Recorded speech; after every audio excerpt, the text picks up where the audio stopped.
everybody, it's Niche. Welcome back to the podcast that talks about love, relationships. Is it love and relationships? Wow. Love, marriage, and everything in between. Laughing and crying. See, I know what my podcast is about.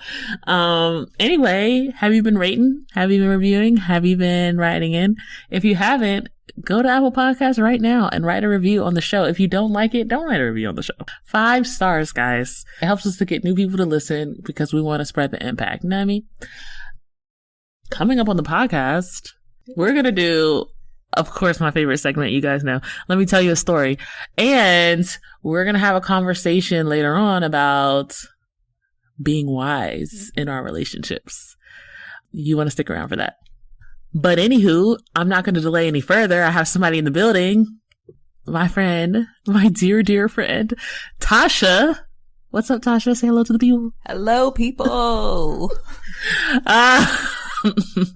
Tasha is great, and she's going to be here for our conversation, and she's actually going to be the person that tells us a story today. But before we get into all that, Tasha, tell the people who you are, what you do, and all the things. Hey, people out there in the world. As Nisha said, my name is Tasha Boileau with a B. So it's funny because everybody who reads her name on paper thinks her name is Tasha Boileau, and I think it's hilarious because she's French and all that. French Creole. Haitian, she's Haitian. Go ahead. I am a therapist by trade. She is. She's good. I'm a therapist. I've been a therapist for 9 years, going on 9 years. Isn't that crazy? I work in private practice. I specialize in trauma. Yeah. Tasha is right. She's a therapist. She's a really good therapist. She knows all the acronyms of how to talk to people in therapy talk. And she's great. And she's going to tell us our story today. And so let's move on to, let's tell a story. What are we going to talk about? Tasha, what story are we going to tell? What story you want? You know what I want? And I'm going to speak for the people. I think the people want a story that they can laugh at, and that they can relate to. You got a dating story? I love dating stories. You got a funny dating story? I don't think I have any funny dating stories. I've been pretty lucky, blessed. I'm pretty blessed in the dating. Blessed and highly favored? Blessed and highly favored. There we go. In the dating realm. Tell us a story about your roommate. I love that story.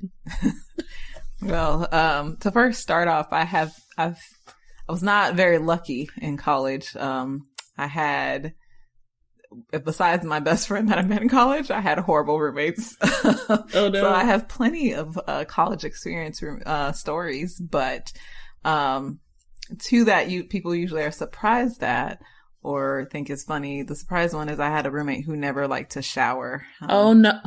See, and we talked about this. We talked about brushing your teeth and showering and how to support it, guys. She did not shower. And then the worst part was that she worked at the dining hall.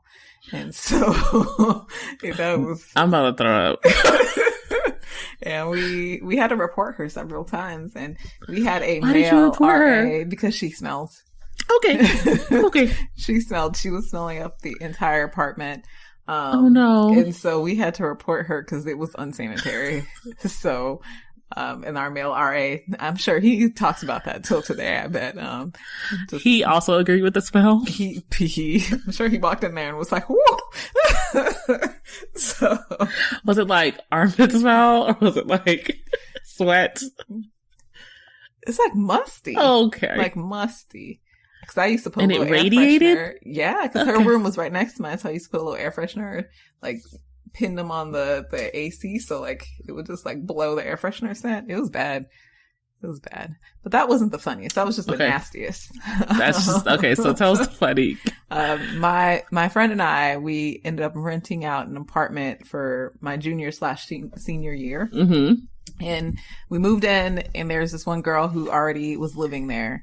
Just very random. She had all these random things like cones, like caution cones, fish tanks, all this like cooking supplies, just all this stuff. Okay. She ended up not paying her lease and just get a notice on the door, and they kicked her out. But I guess she had so much stuff she could not like take it all out with her. So we were left with a fish tank and some parking cones and all the other things that she left behind. Okay. So we also had downstairs neighbors who was like a jerk. He was horrible. He like paid for the front parking lot and he just thought he was everything, you know. You said he paid for the parking lot? He paid for the front parking lot just to get like the up close parking, like the reserved parking. Uh-huh. And if anybody was there in his parking, he had like a fit. He threw a fit. He was so upset about it. Okay. But they would always play their music so loud at random times during the night, and they'd be so loud talking and all the things. And so they just annoyed us to the point where we just was like, we're fed up. So this is you and the other roommate. Me and my roommate. Okay. And so one day we were just like, we're over it. We're done messing with him. He gets on our nerves. And we still had these parking cones left from the other roommate. And so we were like, what if we put the parking cones in his parking space and make it seem like they're like redoing his parking space? And so we waited for him to leave, and we moseyed our way down the stairs and put the parking cone and waited for him to come back. And were you like looking out the window? We sure were, yes. And so we see him pull up, and he's like looking around. He's like, what the heck? This goes in there. So he like pulls around, parks in the parking space next to it, like goes upstairs, goes to his apartment. I guess he's trying to figure it out. Then eventually he comes back out and just moves the cones and moves his car. But we are like dying laughing upstairs. Just a simple fact of just like inconveniencing him. It's just like, it was funny. So we did a lot of those things, and we did some mean things too, but that was the funniest thing that we did. Did he look mad? He was mad. He was real confused. He was like, what the heck? Like, why is it only my parking space? It was funny though. Why is it only my parking space? Like, I don't know what they did with the cones, because he took the cones, so I don't know what he did with them, but I think the most funny part about that story is the fact that he did not realize so much later that he could just move the cones. Yeah. Because it's pretty obvious, like, it must not be your parking. It must not be an issue, because, like, the cone is only in your space. What if he called people? I don't know if he called. That would be interesting. What's one of the mean things you did? Ooh. I'm like, do I want to tell the story? Oh, no. This wasn't, like, the meanest, but it was, like, not cool of us. In our other apartment with the girl who smelled, we had another roommate who like walked around naked. Smelly girl, smelly girl. Our other roommate in there walked around naked all the time, like never wanted to put any clothes on. But she would also like have her butt naked. Like she had like not like the boy shorts. It was like the cheekies. She'd wear like cheekies and like a bra or a bandeau. And sometimes she would just, like, if she's going to the bathroom real quick, she'd just, like, walk out naked and stuff like that. And so it was just to the point where we had to, like, tell her that we had people coming over to at least put, like, even just a little bit more material. Just, like, just cover the cheeks up just a little bit more. So, yeah, she would have her boyfriend come over and spend, like, days at a time, sometimes weeks at a time. And weeks? Yeah. You approved of the weeks? Girl, we were in college. We were naive. Okay. But they would just come and eat our stuff and just eat everything we had in the fridge and just would not replace it. So she loved her some bagels. And so she had just bought herself some like new bagels. And so me and my roommate and I were like, we're going to get her back for like letting her boyfriend eat little all our children. stuff. Vengeance is not good. Don't learn from Tasha. Do what she says, not what she does. Okay. All right. My level of petty is high. So don't follow my footsteps. So we went and like poked small holes in her little bagel bag. And then I think we put like vinegar or something in there. Oh no. And then just let it kind of like sit there and soak in. Yeah. Yeah. And then she went and toasted and she was like, something's wrong with these bagels. So mean. She seems very naive herself. Yes. I don't think she ever realized that we were who messed up her sure bagels. She didn't expect you guys to put vinegar in her bagels. I love it. So one more thing we've learned about Tasha. Don't mess with her because she'll put codes in your parking spaces and vinegar in your bagels. Okay. Oh my gosh. That's hilarious. Okay. Well, Tasha, although we love your funny stories, we're also here to have a conversation. Are you ready for it? I'm as ready as I can be. So what I love about this conversation is that we with you who is a therapist. And also the conversation is surrounding around DBT, which is a therapeutic concept. And so we're going to get a little bit of your expertise mixed in with this conversation. It's going to be great. By the way, can you tell me what DBT means? Because I don't really know. DBT is dialectical behavioral therapy. It was Lord. founded by a lady named Marsha Lennon. She founded it. Interesting fact about it is that she herself struggled with suicidal ideation and just a lot of mental health issues.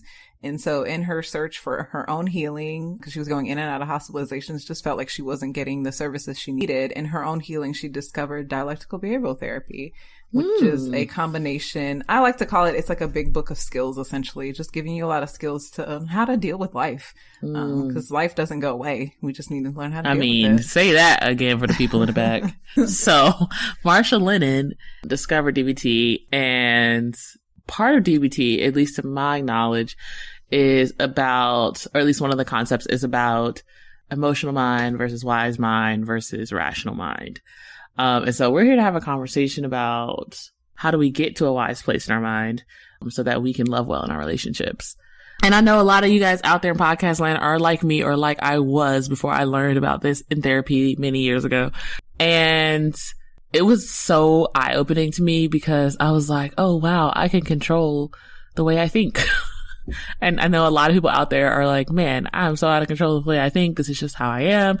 I can't do anything about it. And the reality is that actually you can. We're here to tell you and help you about the how you can. Tasha, what does emotional mind, wise mind, and rational mind have to do with DBT?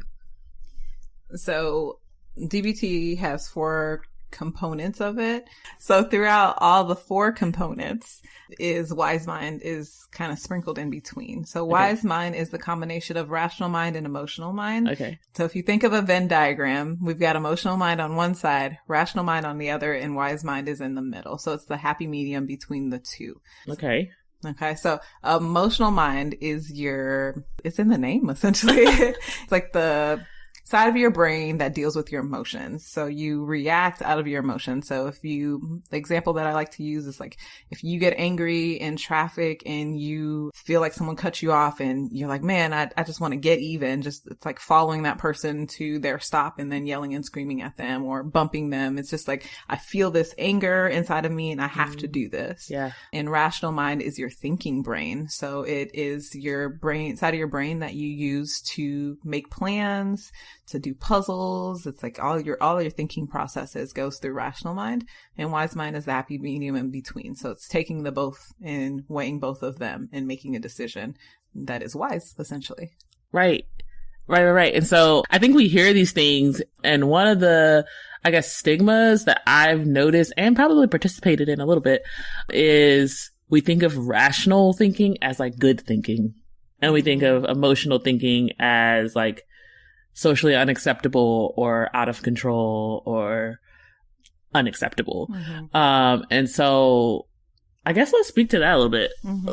Yeah, actually, one of the theories of DBT is that neither side is better than the other. We need both sides. We need our emotions, we need our rational side, and we need wise mind. So the goal of it all is to, more times than not, to be in wise mind. But there are times where you're going to be expected to be in emotional mind and expected to be in rational mind. So it's just trying to find, in most situations, finding yourself in that middle. Ooh, see, that's new to me because I thought the point of it was to always be in wise mind. Oh, wow. What are some, I guess even to help me, what are some of the pros of being an emotional mind? Like, what situations is being an emotional mind good for? In my mind, okay, I feel like being in love, allowing yourself to fall in love with someone. And I know that based on what you're saying, it seems like emotional mind kind of draws from that impulsivity part of your brain. Yeah, being an emotional mind, you tend to be a little bit more impulsive. I I do agree. I think you had some good examples of like falling in love and whatnot. And I think if like you lost somebody, you would need to be an emotion mind, you know, dealing with other people and showing empathy and things like that. You would need to be an emotional mind. So there comes moments where you need to actually tap in those emotions and kind of fully feel those emotions. I think it's not completely, again, like we said, not completely diving fully into that one side. Right. Because that's when you kind of get trapped. Trapped? What you mean? I think that's again where it's like the fine line between healthy and unhealthy. Where does diving really deep into emotional mind get unhealthy? I mean, I guess it gets unhealthy when you're solely leading with emotions. So you can be in emotion mind without completely leaving wise mind. You can still, like, you know, think of the analogy of having one foot in still in wise mind and another foot in emotion mind, and still trying to balance the two. And I think that's when it becomes unhealthy, is when you fully immerse yourself in your emotions and you are doing things that are solely impulsive or that is harmful to you or to others. So for the people on podcast land, like, give me a situation where you would say this person is solely in their emotional mind right now. I guess we could say one example might be self-harming. So I think often when people are self-harming, they are really in emotion mind, or even just like, I think one like maybe sillier example would be purchasing things. So impulsively buying things that maybe you could not afford. Or so you're not talking about the people that buy stuff on Amazon all the time, because that's not me. Okay, it might be you. That's not me. Yes, I'm talking about you. If that's you, I'm calling you out. Okay, that makes sense to me. So being super deep in your emotional mind leads to impulsivity, leads to buying things, and even to the extent, guys, of dealing with suicide ideation, dealing with self-harm. And as hard as it is to talk about, like, it's real. There's also hope there. Because if we're talking about, hey, we're learning about DBT, we're learning about emotional mind versus wise mind versus rational mind and how we can control it, you know, it's not just something happening to us, then that means that those things also can, you know, you can have influence over them. You know, you could take some hope from that as well. You know what I mean? Okay, so this is something I've kept in my head.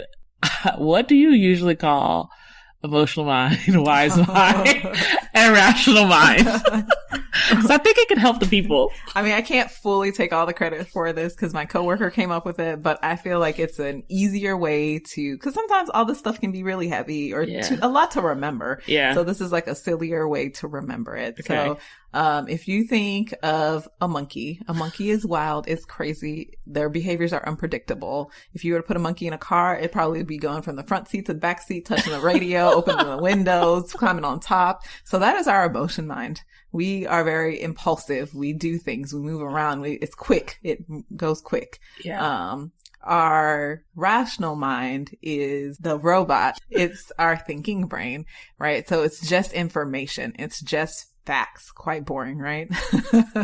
Well, we won't say that because we need our rational side. Listen, rational people aren't boring. If you think of robots, they have no emotions. They have no thought. It's just the thoughts, the information that is pumped into them.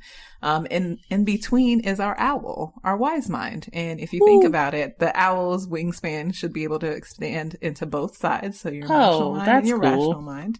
And owls are very observant. They think before they act. They sit in a tree. They watch their surroundings. You know, they got that head movement. Head movement's important, guys. But they are very wise in their thinking. And before they act, they really think about it.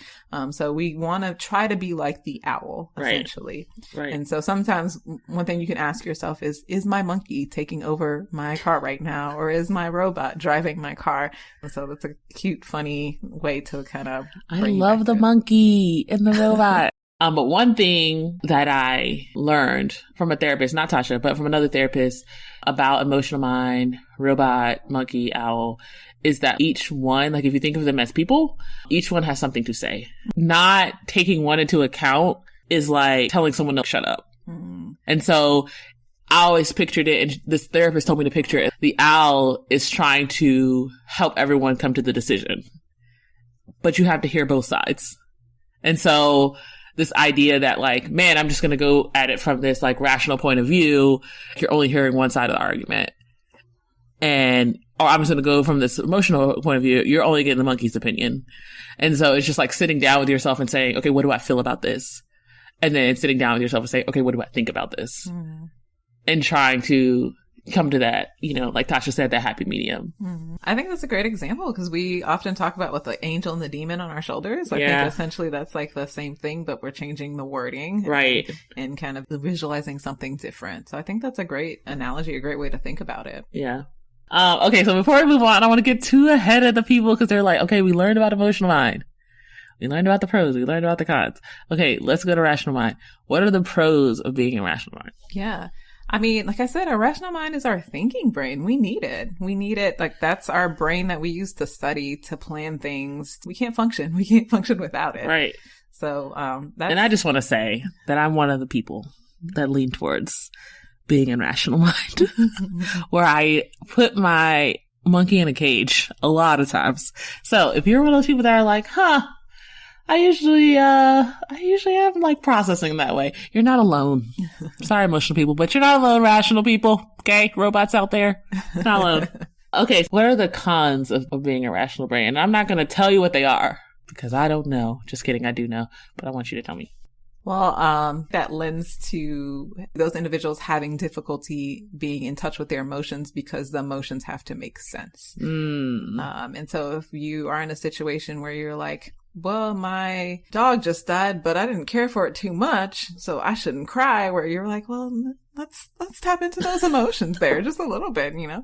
You had a dog for like 15 years, so maybe there should be a little bit of care and concern there. So it's just it kind of can make you cold and I guess maybe even unapproachable. That's not me. I'm warm. Just kidding. Kind of just jumping into the topic of relationships. I think that, you know, bringing it back to what I talk about a lot, which is me and Dre, I think that there were a lot of things that annoyed me about Andre when I met him. And even though there were a lot of things that annoyed me about him, there were a lot of things that I liked about him. And I sometimes was so rational about it. Like, well, if he annoys me, why do I want to be around him? If I want to be around him, then why am I dating him? I should just break up with him. And like, literally, that's what being like 2 feet in your rational brain can do to you. When you ignore your emotions, like, but I like him. I want to give him a chance. He makes me feel good inside.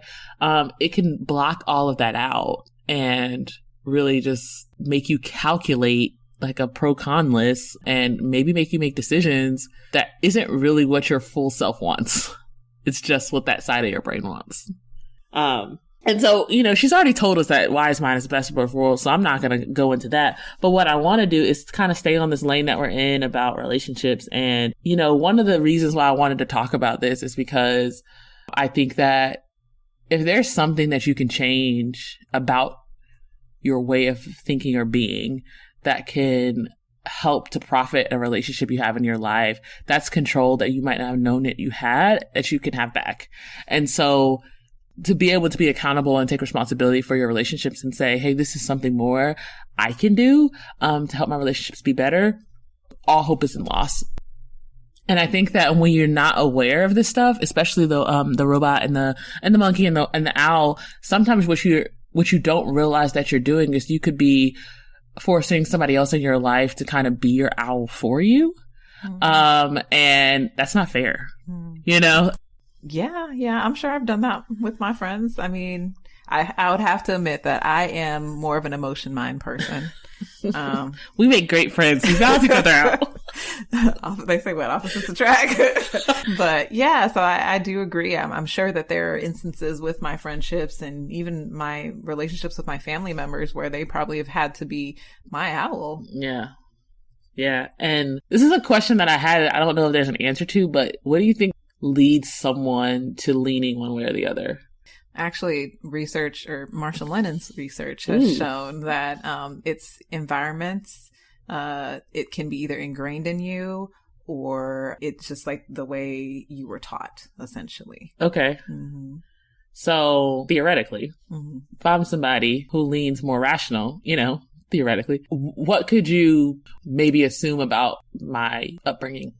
Her research has shown it's a list that you would have to go through and check off. Oh. And based on how many things you check off on the list, it would tell you which box you fall into. But you kind of know that as well, right? So if you grew up in an environment where people would tell you, suck it up, you're such a crybaby, men don't cry, and then you have difficulty tapping into your emotions and you're so rational, that makes sense. Your environment told you that emotions was not healthy. But if you also had on the opposite end, had a mother who every time you made an inch of noise ran in, like consoled you and told you everything was going to be okay, then you felt that every emotion you had, you should feed into. Right. So, I think that again, going back to why we try to be more in wise mind, because either or is not the best to be in. Right. I know a lot of men say that, like, they're always taught, like, suck it up, be a man. Like, if you had that and you got older and you were able to make your own decisions, that you would lean more emotional because you're like, I never got to do this when I was growing up. So now I'm just going to, like, lean into every emotion I have. I mean, it could be that. Yeah. I think especially if you have the space to kind of say, like, man, I finally out of the home and I can be what I want to be or do what I want to do and completely dive deep into that side, and not knowing that, like, just because you didn't have it doesn't mean you should dive all the way into it. It's not healthy to do that either. So basically what we're telling you is that we have no idea why you're the way that you are. And you probably don't either. Go see a therapist. But okay, this is a fun question. When do you feel like being your emotional mind has gotten you into trouble? Wow. I guess I feel it. I keep it to myself. I don't say anything. I feel it. And then you catch me on that one day where I'm fed up and you're going to hear about everything and you will. And you will. I'm working on it, y'all. But yeah, I think that's when it gets me in trouble, is when I feel so much that, I guess I grew up, to be transparent, is I grew up in an environment where emotions were not accepted, or anybody else's emotions outside of my parents' emotions was not accepted. So I grew up with whatever emotions you felt, whether it was valid or invalid, you had to keep that to yourself. So I've learned to just kind of keep it to myself until it became a crisis or became an issue, and then I had to deal with it. Yeah. Yeah. And I as I look back, same issue as I look back, I just remember one of the biggest things I feel like, I remember is, watching people my age make stupid mistakes.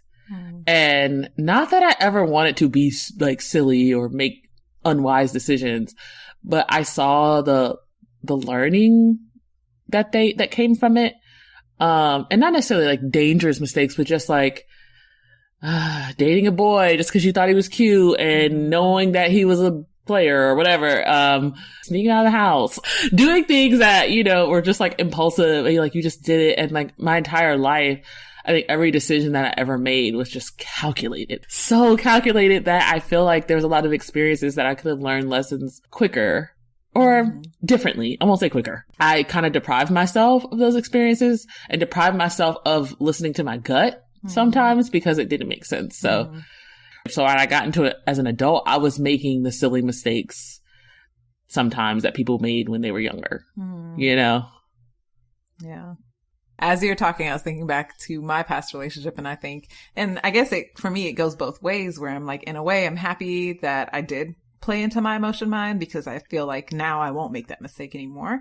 But then also thinking back into it, I think I would have saved myself a lot of pain. 6 months after the breakup from not having to deal with all the decisions I made, because I was fearful that I was going to lose him, or this dream that I had wasn't going to come to fruition. Yeah. So I just, based on my emotions and my love, quotation marks, for this individual, I, kind of kept pushing. And even though when my gut told me I should not be in this, that something was not right. Yeah. And I think that's the point, right? Like, we keep proving it's not good. Okay. So as we're talking about relationships, I know some of you are like me, who are still pretty much thinking in your rational brain of like, well, you know what? I'm good. How do I get this, my husband or my wife or my friend who I'm in an argument with right now to be in their wise mind? Because when I get to my wise mind, because I'm listening to y'all and I'm in this podcast and I got this, how do I get them to be in a wise mind? How do I influence them? So I guess I'll ask you, like, what's a good way to handle conflict if you can recognize that someone else you're in a conflict with is leaning toward one way or the other? Like, is there anything that you can do or say, or? I think being like the first thing is acknowledging it within yourself of saying, aha, this person is in rational mind, or is they're completely speaking from their emotions, and just being aware of that. Cause I think that saves you a lot of heartache for trying to argue with someone who's in emotion mind, or argue somebody who's with someone who's in rational mind. Cause you're not going to go anywhere. True. Yeah. So I think that's the only thing that you have control over, is just being aware of saying, I see that this person isn't in wise mind, and we're not going to make it or get to any solution with this conversation. So let me take a step back, or let me just give them the space to express what they're feeling, or to rationally kind of process through all of the situation. Yeah.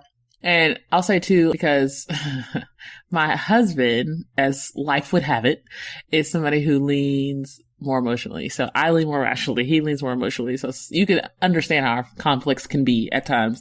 I think that one thing I've learned, if there is a rational person out there, one thing I've learned from being in a relationship with somebody who's an emotional mind is that the both of you should be being meow and saying, hey, I hear that you're saying these emotions affect the situation.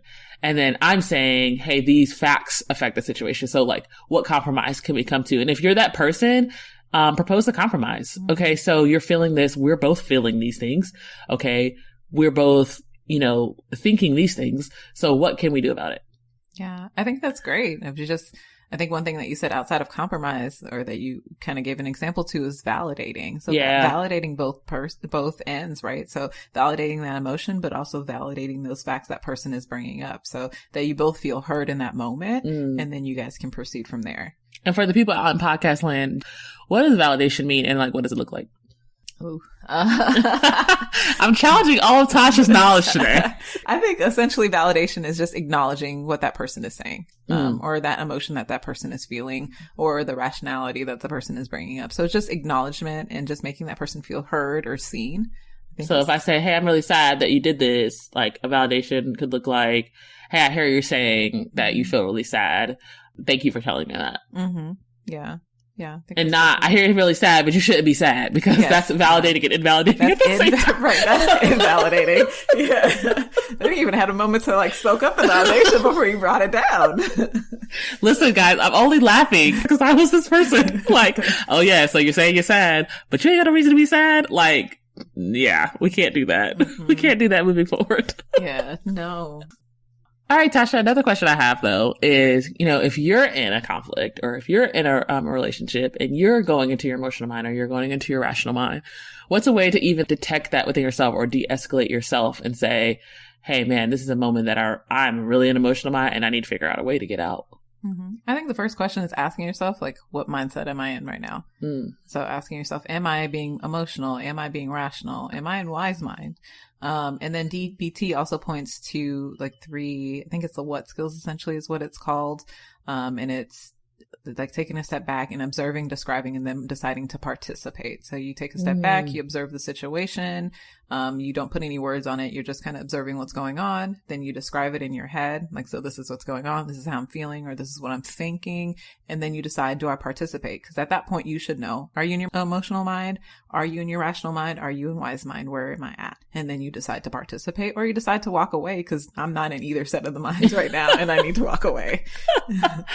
What are some tips to knowing you're an emotional mind? What can you expect from a person who's an emotional mind, even if it's yourself? Yeah, I think you're just leading with emotions. You're just like, everything is intense, I'm assuming, or like screaming, yelling. Yeah, screaming, yelling, slamming things. You just feel very impulsive, probably. And with impulsivity comes that like feeling of having lots of energy, or I felt that. Yeah, anxiety, wanting to say things that you might not want to say if you were calm.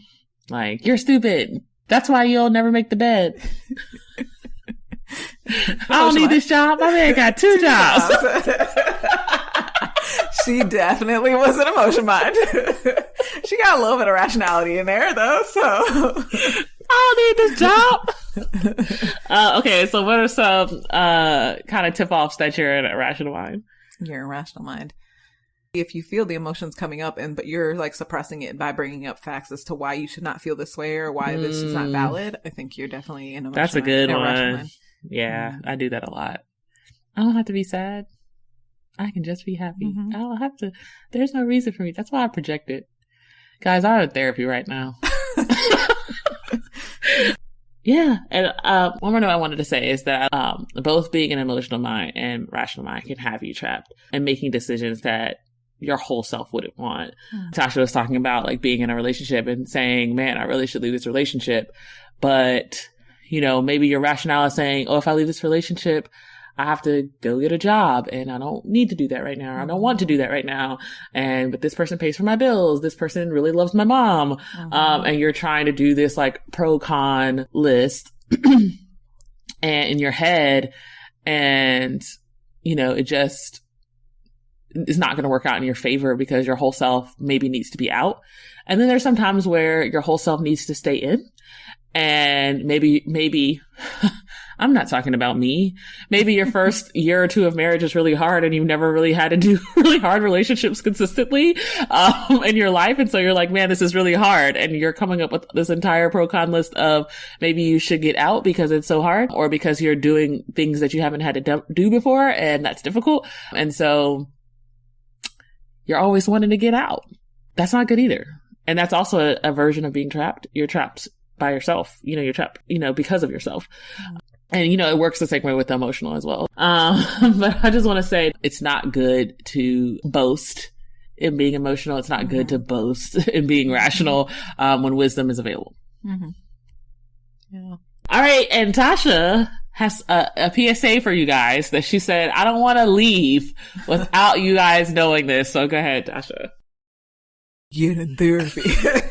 No. But I think what I would say is that if any of this resonates with you, seek some therapy. If you're like, man, I find myself, I'm constantly in emotion mind or I'm constantly in rational mind, or even if you're like, what is this girl talking about? What is wise mind? What is this foreign language she's speaking?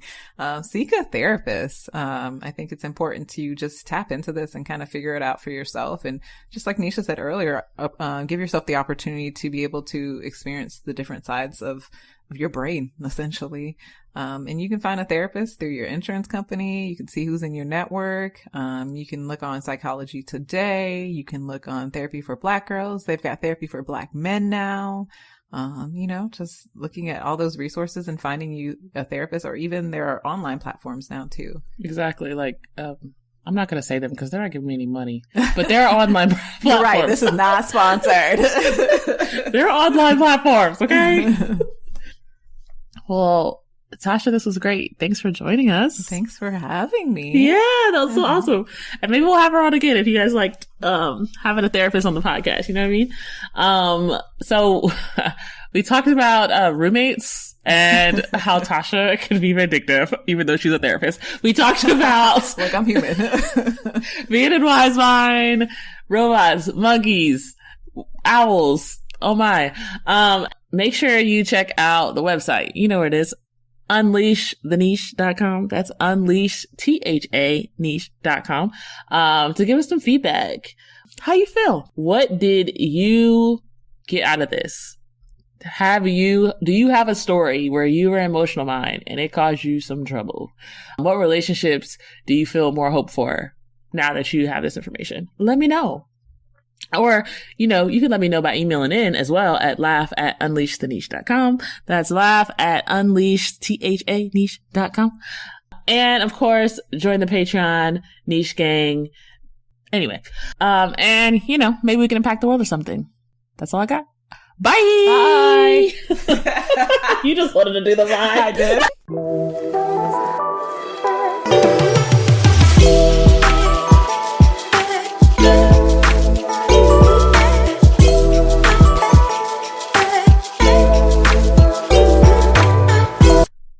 Happy June 19th, everybody. Happy Juneteenth. Oh, June 19th. Stay black. One time for the black people.